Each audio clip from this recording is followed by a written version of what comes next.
Reclaiming the capital, the police out in force in London tonight, but violence is gripping other cities.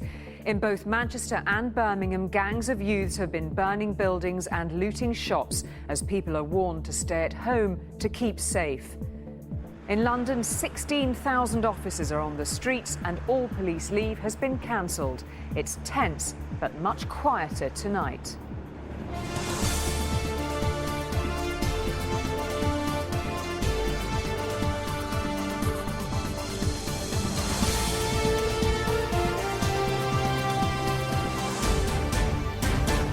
This is the ITV News at 10 with Julie Etchingham and Mark Austin.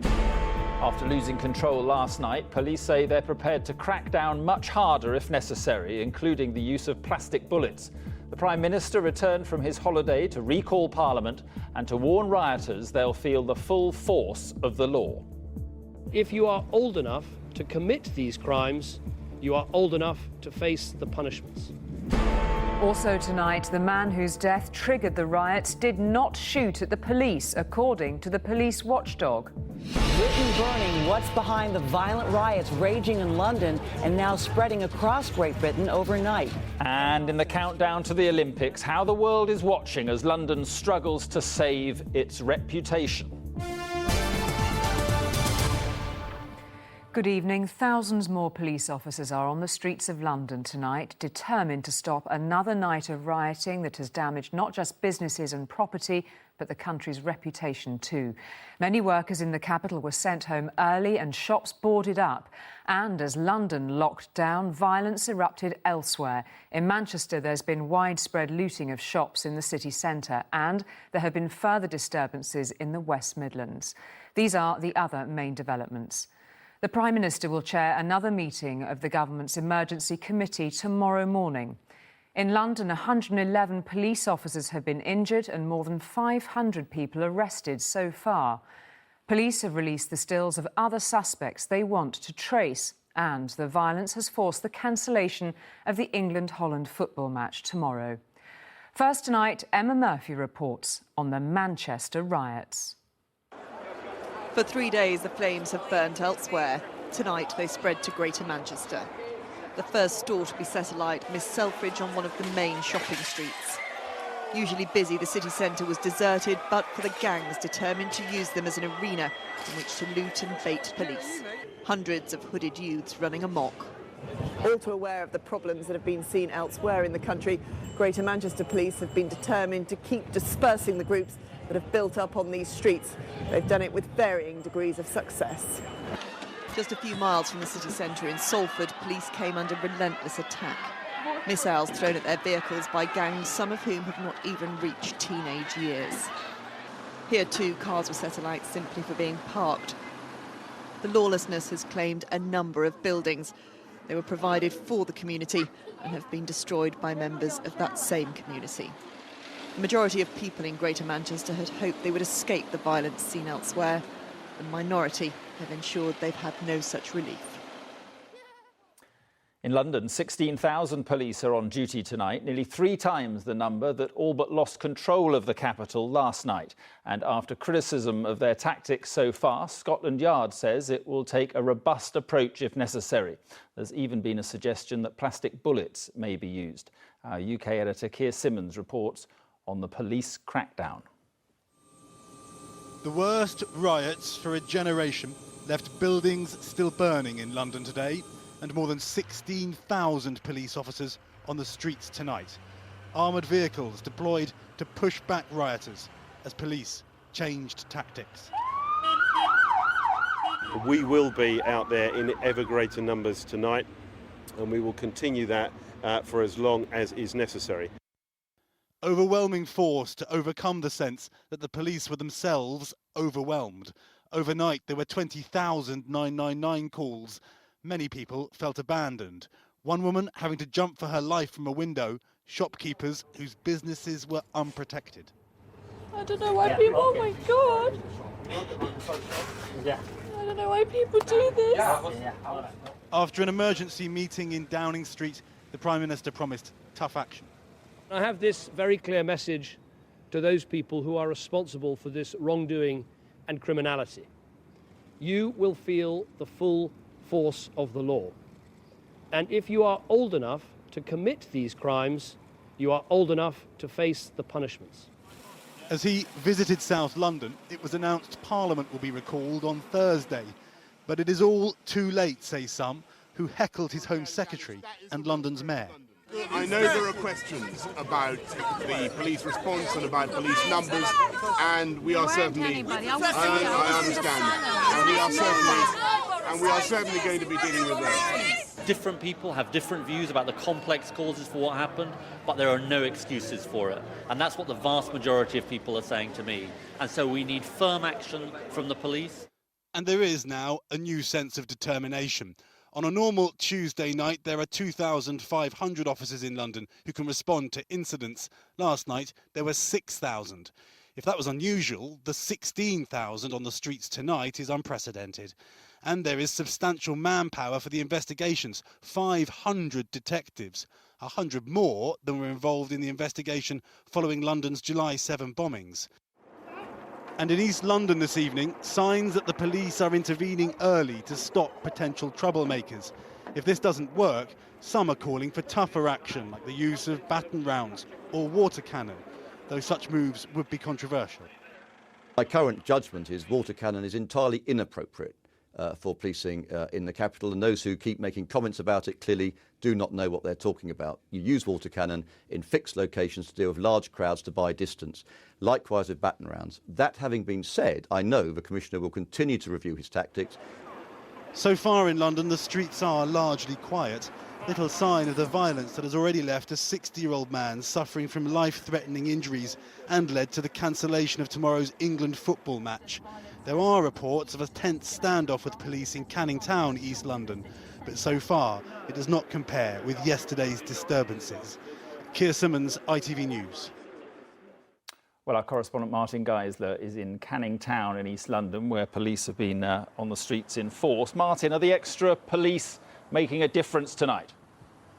Well, something seems to be, Mark. As Keir said in his report, there was a disturbance here earlier on today. It seems a shop was looted further down this road. The police arrived in numbers, chased away the youths who'd broken into the shop, but that resulted in a standoff on this street for much of the evening. There were pockets of stone throwings from groups of these youths, but a few arrests, but nothing, as Keir said, on the scale that London has seen over recent nights. There is still a heavy police presence here, patrolling as well as sitting on this street. And quite a few people out, some of them just residents out to see what's happening. And that is another concern for the police. They're not only watching the groups who've been causing these disturbances, they're also keeping an eye on local people who now seem to be sufficiently irritated by all this to be suggesting they may be prepared to try to clean the streets themselves. And of course, that is the last thing this situation needs. There is a tension here in the East End of London tonight, but at the moment, at least, an uneasy calm. And in the context of what this city has seen in the last few days, that is good news. All right, Martin, thank you very much indeed. Well, we can cross back to Manchester to speak to our correspondent Emma Murphy now. There have been disturbances there this evening. We saw them in your report there, Emma, earlier. Are the police in control of the situation now? The police say that they are in control of the situation. They've made 15 arrests so far, and they expect that number to grow over the coming hours. They have two major flashpoints, one in Salford and one in city centre Manchester. The problem now is as dark falls, they have bigger issues trying to track down where those groups are and try and corral them. I was speaking to one police officer earlier today in the city centre, and I said to him, what's your policy here? He said, well, simply, we're having to move them on to try and disperse them. And he said, I feel absolutely helpless because we move them on, they gather again, and then they cause more damage. And he was very clear that he didn't feel that there were enough police officers in order to deal with this. The force itself says they have many police officers on the streets and that they are happy that they can control the streets as best they can this evening. Emma, thank you. Meanwhile, in Birmingham, there are more than 500 police officers on patrol following violence overnight that saw a police station set on fire and more than 130 arrests. And tonight in West Bromwich and in Birmingham itself, there have been more disturbances. Lewis Vaughan-Jones is there tonight. Lewis.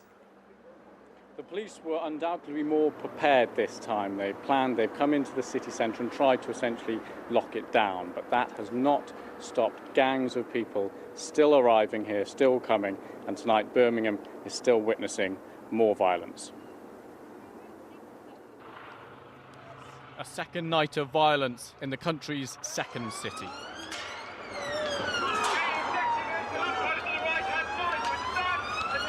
Police were stretched last night. Tonight, they've doubled the number of officers on the streets. The gangs are back and being pushed back. There seems a determination here to show who's in control. In Handsworth, the shutters are down. People are staying to protect their businesses. Well, there's going to be about 10-15 of us, all family and friends. We're going to be inside the shop, making sure everything's okay. Here, they've lost confidence in the police. We're protecting our own shops, so we'll have 10 or 12 people standing out at each shop here. So these people come in 10s and 15s, so if we get together in the same amount of or more, then we can tackle these people. The police are doing that, we'll have to do it our own. And this is why, last night, gangs took the streets and took what they could. They threw the bricks through here. And Pal Singh's restaurant was attacked. They know they can get away with it. There's no punishment for them. The government is not punishing they're not forcing law proper. Stay away from the police stops! It's the police on the front line again tonight, and with hundreds of people still on the street, trouble seems to be spreading. We're here in Birmingham where things are spreading. This is the same across the Midlands. In Wolverhampton there's been trouble this evening. Also in the city centre of West Bromwich, cars have been set on fire. Fire engines have been needed to be brought in to bring that under control. Here in Birmingham things certainly aren't as bad as they were last night. As we said, that they were trying to push trouble away from the city centre here. That does still mean two gangs largely are still out in Birmingham. So far, there have been 140 arrests. Lewis, thank you. The man whose death sparked the first night of rioting did not fire at police officers before they shot him, it was revealed tonight. The police watchdog said there was no evidence Mark Duggan had used a handgun found at the scene. Scotland Yard appealed for calm, saying there needed to be a full inquiry. Our crime correspondent John Clements now on the emerging evidence about Mark Duggan's death. So now we know. The man whose death triggered the worst riots in Britain for a generation did not open fire on police. Mark Duggan was shot twice after marksmen stopped him in a minicab on Thursday. The gun found at the scene in Tottenham was not fired, forensic tests suggest. And the bullet which hit an officer's radio matches a type of gun issued to the police. Mr. Duggan's grieving partner has insisted he was never a dangerous criminal.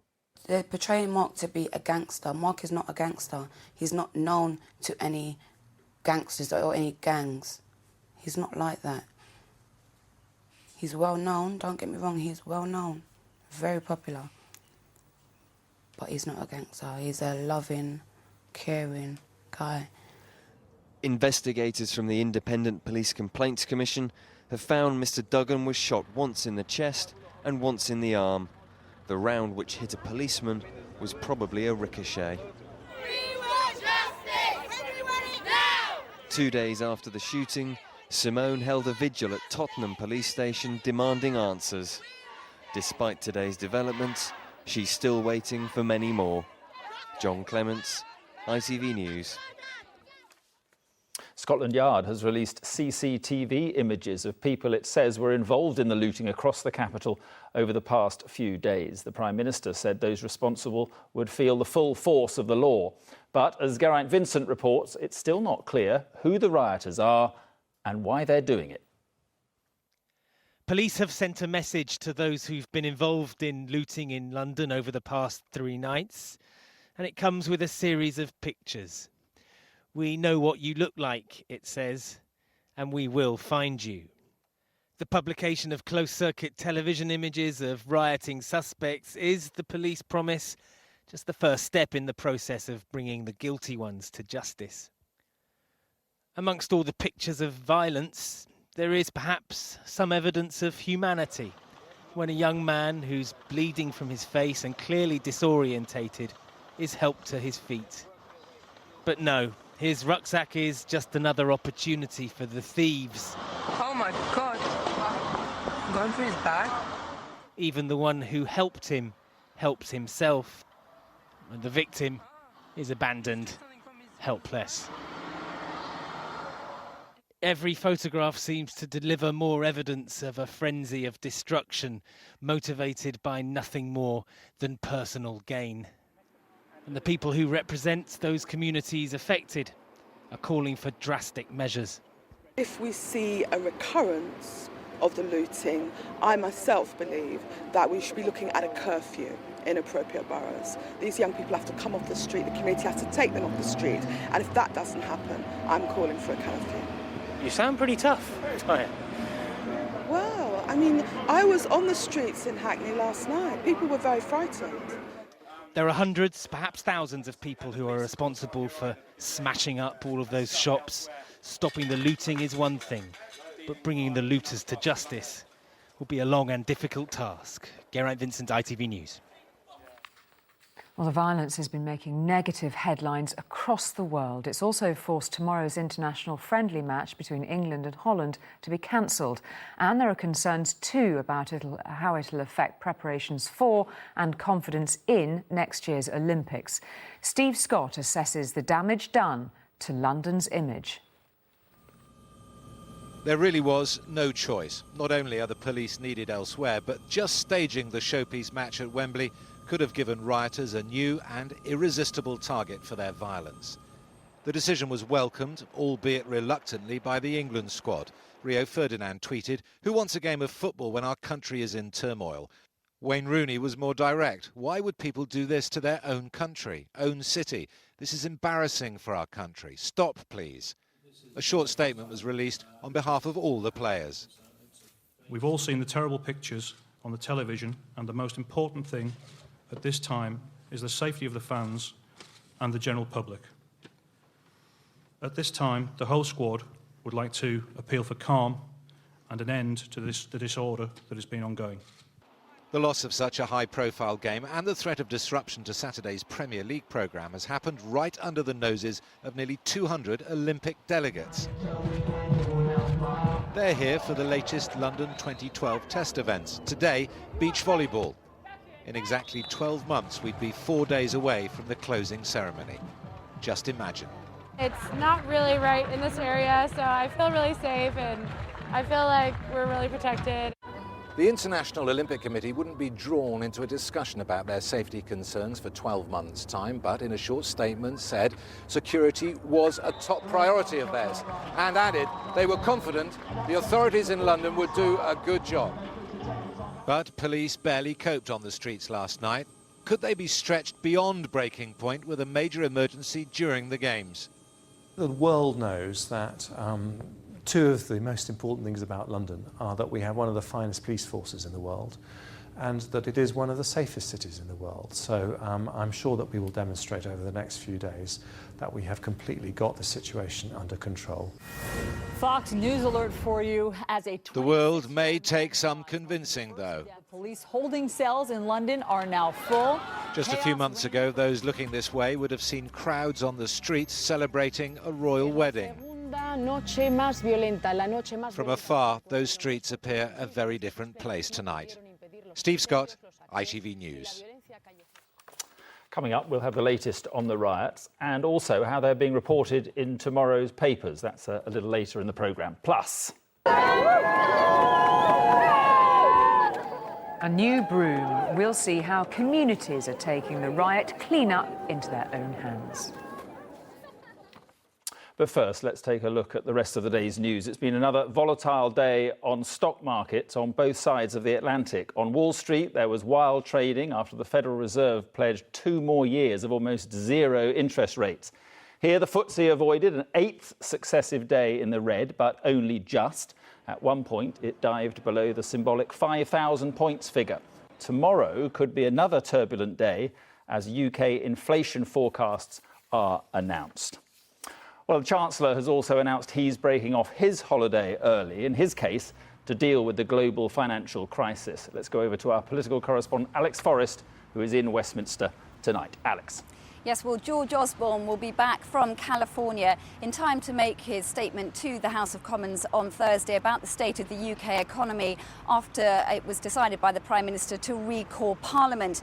Now, although the FTSE 100 index has closed up this evening for the first time in 8 days, things are still not looking good. And tomorrow the Bank of England is likely to downgrade its growth forecasts. Now, those sources who are close to the Chancellor are saying to me that his austerity measures are still working, given the fact that the UK still has its AAA status, unlike the United States.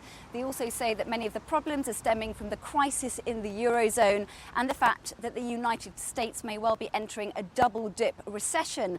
But the Shadow Chancellor, Ed Balls, says that George Osborne can't simply blame the past few days or the past few weeks, given the fact that the UK economy has barely got off the ground over the past 9 months. And don't forget that George Osborne will also be worried about the riots, because they will be affecting retailers, because so many have had to close down over the past 3 days. So things really not great for him. He won't be looking forward to making that statement on Thursday, but given the state of the economy here and globally, he really has no choice.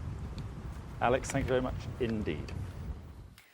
Lloyds Banking Group has announced another round of job cuts. The banking giant is to axe a further 1,300 jobs by 2014.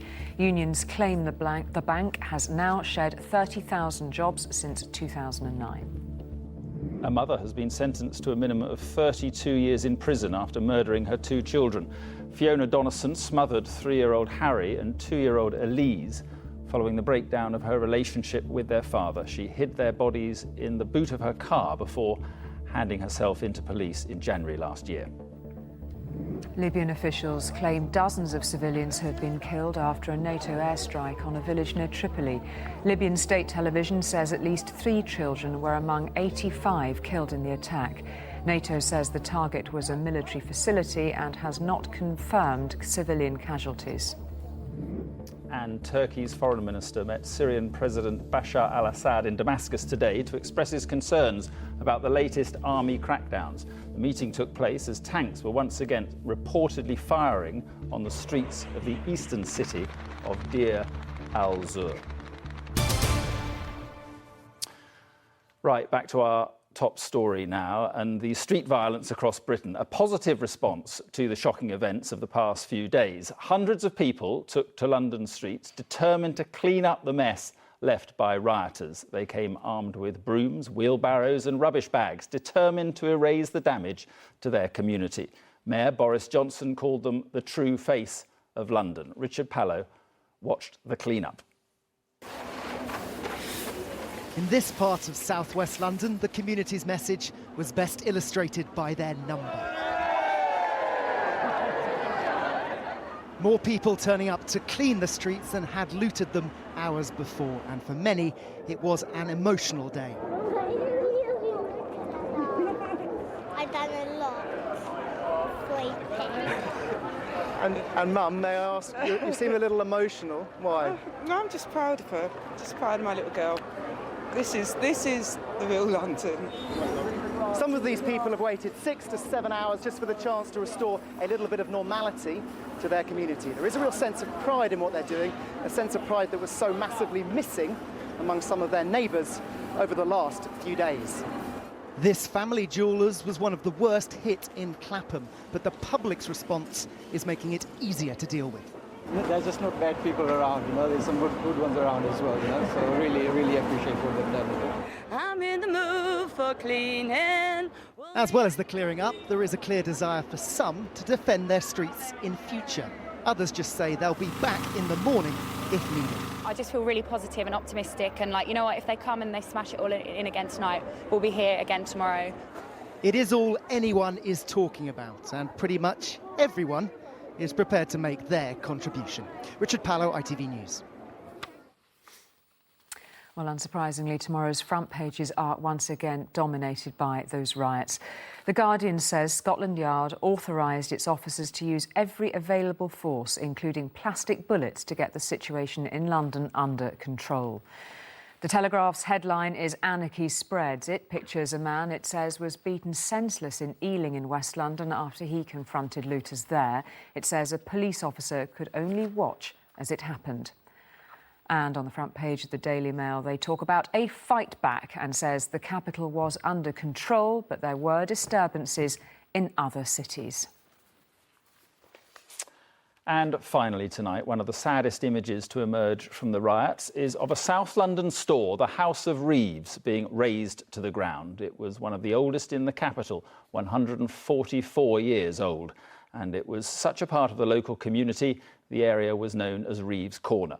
I went there today to meet the store's owner. He told me how he felt the night his family business went up in flames. A building that stood proud for a century and a half stands now only as a smouldering symbol of a night of utter madness. And for 80-year-old Maurice Reeves, a business that's been in his blood is gone. It was my wedding anniversary yesterday, and I came back after a wonderful day and put the television on and saw a shop burning, and I suddenly realised it was my shop. Devastation. I mean, I'm 80 years old, and the thoughts that went through my undescribable. I mean, why? My grandfather, my granddad, all sitting in these places over there, all working hard. I worked all my life in them, developing the store, serving Croydon, and it's utterly, completely shattering, mind-blowing that somebody can do this. I lived in that flat up there when I was a kid. So this was your home, or used to be your home as well as your business? Used to be my home, yeah. All gone, all finished. The trouble is the memories are so strong. You know, I'm an intelligent person and I can remember everything. Although I might be old, but I'm not stupid. And what do you think of the people who did this? I have no words to describe them. I really don't know what to say. I mean, it's been through 2 world wars. It's been through the deep depression in the 1930s, in the 80s, and it wasn't touched. Yet this has happened. Does it break your heart to see this? Yes, it does. Terrible, completely terrible.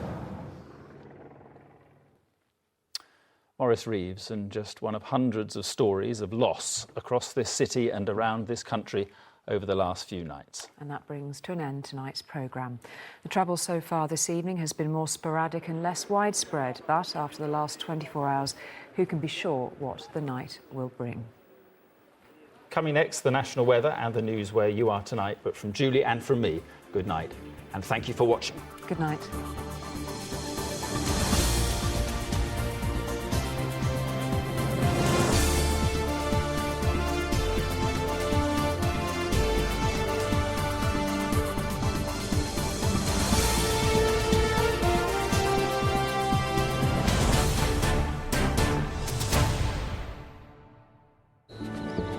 Bright outside, sweet inside. The ITV National Weather, sponsored by the Cooperative. Good with food. Hello again, a very good evening to you. It's going to be a very wet picture across many parts of the UK through the next 24 to 48 hours. The rain moves in overnight and it's in this sort of position by the time we get to tomorrow morning. Some heavy bursts of rain mixed in there. It really is just the far north and the far south of the country that see some decent conditions through tomorrow, but for everyone it's reasonably breezy. Into the afternoon, we're going to be seeing a weather warning issued across northern England, southern Scotland, northern parts of Wales. I'm afraid the rain fairly heavy, leading to the risk of localised flooding. Again, it's just Shetland and I think central, southern, southwestern parts of England and Wales that are going to be seeing any chance of brightness. From a temperature point of view, it's going to be fairly warm in the south with a high of 23, but knocked back, as you can imagine, under the cloud and rain. Good night. The ITV National Weather, sponsored by the Cooperative. Good with food.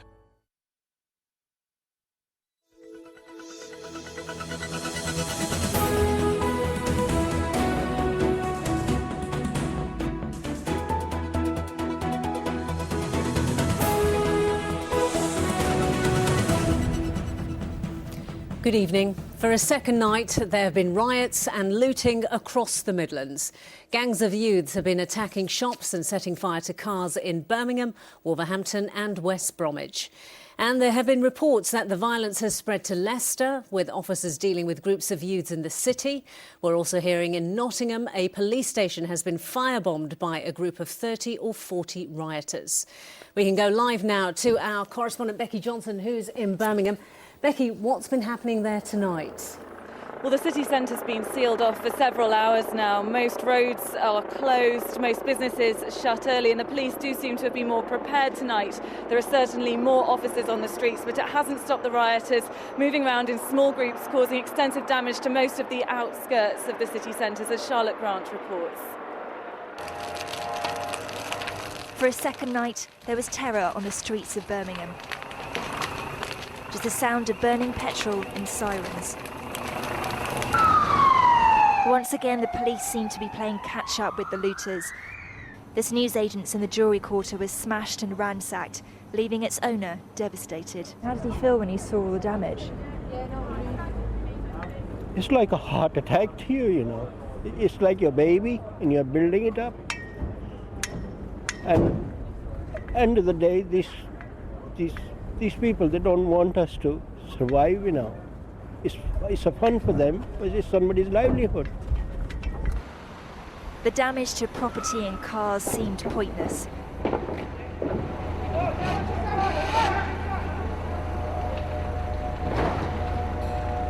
Any group of youths hanging about on street corners appeared threatening, and the police weren't taking any chances. There was no pattern to the destruction, any shop a target. It's very much a standoff tonight. We've just seen a group of youths come up through the Birmingham Fruit Market, and that shop is now being smashed to pieces. The police here are on standby, waiting for more trouble. With this evening once again about opportunism, the night is far from over. Charlotte Grant for Central Tonight. Becky, you were out covering the riots last night. Does it feel any different tonight? Well, the police are telling us that there are fewer rioters out tonight, and it certainly feels that way, but the atmosphere is still extremely tense. As we were driving here to police headquarters this evening, some youths smashed a bottle onto the roof of our van, which was an unmarked van, so a completely indiscriminate attack. So clearly the rioters are just going around causing destruction as and where they can. Now, earlier, West Midlands Police gave us this update on the situation. Well, our perception, and I'm pretty sure this is right, is that it is on a slightly smaller scale than we experienced yesterday, recognising, as I say, it is early days. The reason that people are perhaps seeing more of the city centre and the other town centres across the Midlands closed is that because we are controlling this in a much more sustained manner than we were able to yesterday. It started very quickly yesterday. We've had a bit more planning time today, and we're making the best use of that. Well, since the violence began in Birmingham yesterday, 142 people have been arrested, but this is still a very much an ongoing situation. You can follow our updates on Twitter throughout the night. Becky, thank you very much. Meanwhile, in West Bromwich, police in riot gear sealed off the town centre earlier this evening after a gang of people set fire to cars and pelted officers with bricks. Tensions remained high with a standoff between youths and rows of riot police. Our reporter Lee Comley was there. The smouldering remains of a van and a 4x4. Late this afternoon, a group broke in and pushed them down a hill. Then they set them on fire. As police responded, the group took bricks from a nearby wall and started to throw them at officers. Masked, hooded, rolled the stuff out, throw it, and they smashed the wall down the house up there and was throwing bricks over the vans at the police that were standing behind you. I was trapped between the front police line and the back police line, so I couldn't move. Then, as more police in riot gear arrived, a strange calm. So it's 7:15 here on High Street in the centre of West Brom. Police have sealed off both sides of the street. Down that end, the burnt-out remains of a van and a 4x4. But down here, several large gangs of youths squaring up to police in riot gear.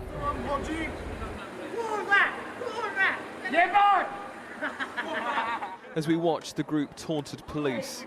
One officer told me they were less concerned about ones they could see and more so about gangs in the back streets. Too difficult to pin down and control. There was also trouble in Wolverhampton with several shops attacked. 20 arrests there so far. As the burnt-out remains were towed away, still fear from those in the area that this isn't the end. Lee Comley in West Bromwich for Central Tonight. Well, the Deputy Prime Minister Nick Clegg was in Birmingham earlier today to take a look at the destruction caused by last night's rioting. He spoke to people on the streets but was swiftly led to his car by police amid booing and heckling from a crowd of youths. His visit came on the day Prime Minister David Cameron announced he was recalling Parliament to debate the crisis. Meanwhile, local community advisors say the government need to do more to help families and support communities. Many families have sort of lost interest in bringing their own children simply because of the sort of liberal policies that are out there. They've disempowered the family, they've given far too much power to the children, and now to try and put the genie back into the bottle is going to be a very difficult job. But what we are urging, families, mothers, fathers, feel empowered. You have got support that's coming down the line. The police are taking firm action. We're talking to the politicians, make policies that help the family take control of their children. And I think if we can start that journey, it will lead us to a better place than where we are now. Derek Campbell speaking to us earlier. Now let's get the weather from Lucy.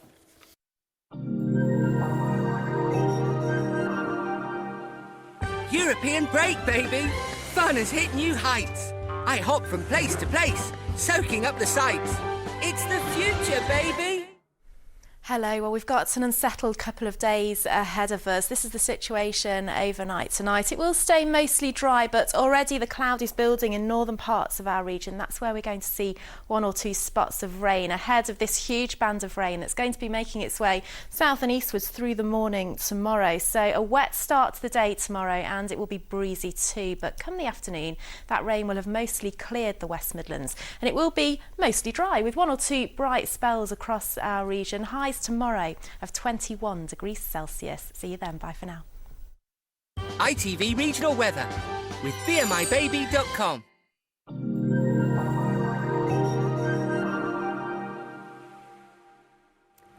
And that's it from us for now. Central News is back within daybreak with any updates on the rioting. For now, though, from the late team, have a safe night. And from us, good night.